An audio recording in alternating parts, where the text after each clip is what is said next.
지난 4월 국회에서 대구 경북 통합신공항특별법 그리고 광주 군공항 이전 특별법이 동시에 처리됐습니다.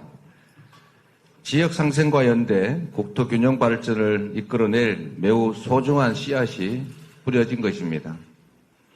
하늘길을 넘어서 철길까지 국토균형 발전과 동서화합의 지평을 넓혀가도록 하겠습니다.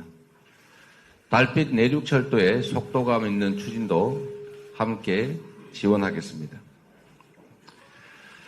윤석열 정부가 오늘 출범 1년을 맞습니다.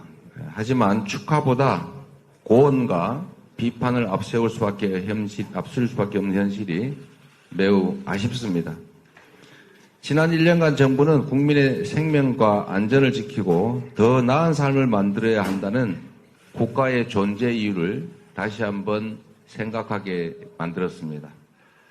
민생 고통에 아랑곳 없이 초부자 특권 감세 정책을 강행했고 주변 국가들을 불필요하게 자극해서 경제 위기 그리고 안보 위기를 자초했습니다. 경제는 추락하고 안보는 무너졌고 민생은 도탄에 빠졌습니다. 그런데도 대통령은 1년 내내 전임 정부 탓, 야당 탓만 하고 있습니다. 이런 식이라면 앞으로 4년 국정 역시나 지난 1년의 실패를 되풀이할 가능성이 매우 많습니다. 국민이 진정한 주인인 나라를 만들겠다. 이 말씀을 우리 대통령께서 취임사에서 하셨습니다. 그런 초심을 되새겨 주시기를 부탁드립니다. 정부가 일본 원전 오염수 해양 투기에 도우미를 자처하는 것 같습니다. 오염수 시찰달 파견이 고작 2주 앞으로 다가왔지만 객관적이고 투명한 조사 검증은 전혀 보장되지 않고 있습니다.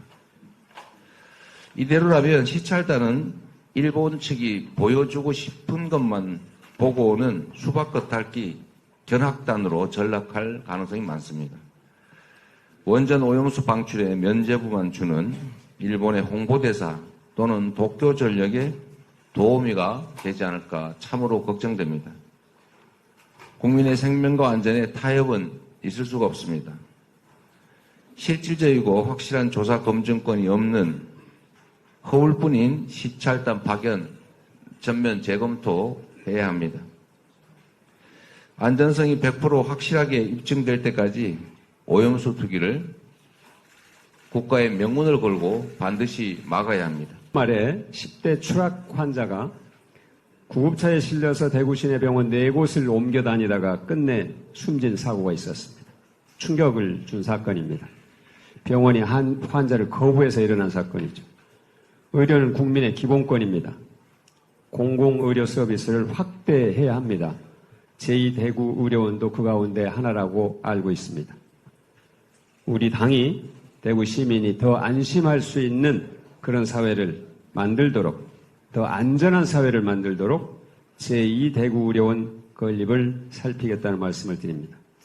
좀 전에 이재명 대표님께서 말씀하셨습니다만 민주당이 함께 노력해서 대구 경북 신공항 특별법을 본회의에서 통과시켰습니다. 대구 경북 시민들이 정말로 안전하고 편안하게 신공항을 이용할 수 있을 때까지 끝까지 최선의 노력을 다하겠습니다. 더불어 대구와 광주를 잇는 달빛 내륙 고속철도 조기 착공을 위해서도 함께 노력하겠습니다. 윤석열 정부 출범 1년입니다. 민주주의와 민생, 평화가 위기입니다. 국민의 총체적 삶의 위기라고 생각합니다. 그저 우리 국민들은 힘들게 견디고 있습니다. 그럼에도 정부는 어디에서도 보이지 않습니다. 출범 1년, 지금이야말로 인적 쇄신이 필요할 때입니다. 대통령실과 내각의 전면적 쇄신을 통해서 국정 동력을 되살려야 할 것입니다. 그러기 위해서는 무엇보다도 협치와 소통이 중요합니다. 윤석열 대통령은 당선 직후 국민 통합을 최우선으로 생각하겠다고 밝혔습니다. 국민을 위해서라면, 또 나라를 위해서라면 누구도 누구든지 누구라도 만나야 합니다. 야당 대표를 국정 운영의 파트너로 인정하는 것이 정치복원의 출발입니다. 국정 협력에 대한 이해를 구하고 반드시 야당 대표와 함께 마주 앉는 그런 자리가 필요합니다. 윤석열 정부가 잘한 것이 무엇이냐라는 질문에 60%에 달하는 국민들이 잘한 것이 없다라고 답했습니다. 그런데 아직 4년이나 남았습니다. 윤석열 정부가 실패하면 그 짐은 고스란히 국민에게 돌아갑니다. 그래서 윤석열 대통령께 진심으로 요청합니다. 지금이라도 늦지 않으니 대통령실을 전면 쇄신하십시오. 그것이 대한민국을 살리는 길이고 윤석열 대통령이 성공하는 길입니다. 가장 시급한 인적 쇄신 대상은 끝없이 반복되는 윤석열 정부의 외교 참사, 굴욕 외교의 중심에 있는 김태호 안보 1차장입니다.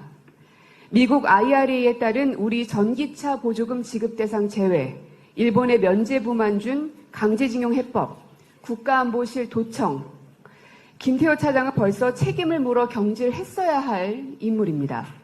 지금이라도 당당한 주권 국가로서 대한민국의 주권과 국익을 지키고자 한다면 김태호 차장을 즉각 해임할 것을 요청드립니다. 또 윤석열 정부 들어서 대언론, 대국민 소통 오류가 빈번히 발생하고 있습니다. 그 책임자는 바로 김은혜 홍보수석일 것입니다. 욕설 외교 참사 당시 바이든이 아니라 날리면이다. 욕설 대상이 한국 국회다라는 해명을 했고 또 최근에는 워싱턴 포스트 보도에서 일본 무릎 발언 관련해서는 주어를 빼는 의도된 왜곡 해명을 한 바 있습니다. 대통령의 소통을 책임지는 사람으로서 자격을 상실한 지 이미 오래입니다. 그리고 대통령실부터 검찰공화국에서 탈피하십시오. 인사기획관, 인사비서관, 총무비서관, 부속실장, 공직기강 비서관, 법률비서관, 검찰 측근들로부터 벗어나십시오. 대통령에게는 낯익고 편한 측근들이겠지만 윤 대통령은 지난 1년 동안 검찰 네트워크라는 장막에 둘러싸여서 정치의 실종이라는 결과만 초래했습니다. 행여나 인적 쇄신이 총선 출마용이 돼선 안 될 것입니다. 인사가 만사라는 말에 명심해서 누가 국정을 돕는지, 국정을 망치는지 돌아보시기 바랍니다. 여러분, 윤석열 정권 1년 되었습니다. 모든 평가는 낙제점입니다. 아니, 낙제점을 넘어 마이너스 평가를 내린 사람이 많습니다. 경제, 22년 3월부터 윤석열 대통령이 된 그 달부터 딱 지금까지 14개월째 무역 적자가 어마어마하게 무역 적자가 나고 있습니다. 적자는 올해만 벌써 250억 불, 작년에만 478억 불. 여러분, 이런 적자는 없었습니다. 경제를 다 망가뜨려 놓은 윤석열 정권. 외교는 어떻습니까? 미국에는 도청에 대해서 한마디 얘기도 못하고 평화를 담보 잡히고 왔습니다. 굽신굽신했습니다.